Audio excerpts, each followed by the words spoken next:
নিজের পরিশ্রমের পয়সা থেকে আরো কষ্ট করে পড়ছে, এখান থেকে 15,000 টাকা কমা রাখতে কাইটা আমার 70,000 টাকা দিতে আসছে। আমার 6 বছর ধরে ঘুরাইতে আসছে। আমাকে সিগনেচার দিচ্ছে না ওরা, আর বলতেছে সিগনেচার নেওয়ার পর ওয়েট করতে হবে, টাকা নাকি ওনারা অ্যাকাউন্টে পাঠাবে, কিন্তু সেটা কতদিনের ভিতরে সেটা বলছে না।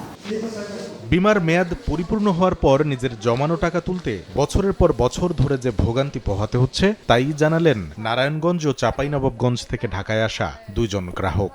অথচ এই কোম্পানির শেয়ারের দাম বাড়ছে পুঁজিবাজারে। বিনিয়োগকারীদের যারা শেয়ার কিনেছে, বিনিয়োগকারীরা তাদের আস্থা ফিরেছে বিধায় তারা এখন ভালো হচ্ছে।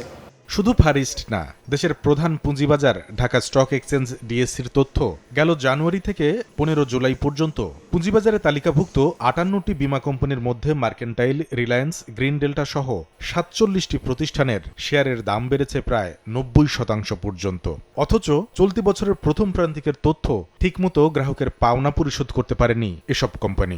যে কোম্পানিগুলো বীমা দাবি সেটেল করতে পারছে না তাদের তো আসলে প্রকৃত শেয়ার দাম বাড়ার কথা না। শেয়ারের যারা বিনিয়োগকারী তারা কি আসলে বুঝতে পারছে কিনা, এটাকে স্টাডি করছে কিনা, এটা একটা বিষয়। যেসব কোম্পানি গ্রাহকের দাবির টাকা পরিশোধ করতে পারছে না, শেয়ার বাজারে সেসব কোম্পানিতে বিনিয়োগকারীরা যে কোনো সময় পুঁজি হারাতে পারেন বলে সতর্ক করছেন বাজার বিশ্লেষকরা। যখনই ফান্ডামেন্টাল সাপোর্ট করবে না এবং একটা র্যালি হবে, তখন নিশ্চয়ই একটা চক্রের মাধ্যমে এই কাজটা হবে, তখন আবার সেই বিনিয়োগকারীর হাত পড়বে। কোনো যৌক্তিক কারণে বাড়ছে না। ওই যে ঘোষণা আসছে যে এটা শিথিল হবে, এখানে আমাদের বাড়বে, মার্জিনের ফ্লো বাড়বে, তা চিন্তা করছে তাহলে এখানে একটা সুযোগ নেওয়া যায় কিনা এটাকে সামনে রেখে।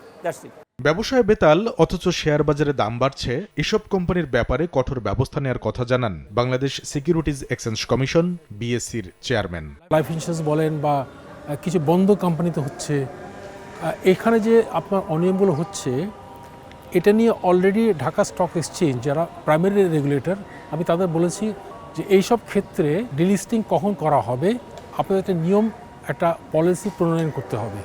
এটা ওনারা করছেন, করে আপনারা হয়তো শীঘ্রই দেখবেন যে as the primary regulator Dhaka stock exchange এটা করবে। 2025 সালে বীমা দাবির 20% পরিশোধ করেনি, অথচ শেয়ার বাজারে বিনিয়োগকারীদের প্রলুব্ধ করতে ওই বছর 27% পর্যন্ত ক্যাশ ডিভিডেন্ড দিয়েছে। গ্রিন ডেল্টা সহ তালিকাভুক্ত এমন কোম্পানিও রয়েছে বীমা খাতে। কামরুল হাসান সবুজ, সময় সংবাদ, ঢাকা।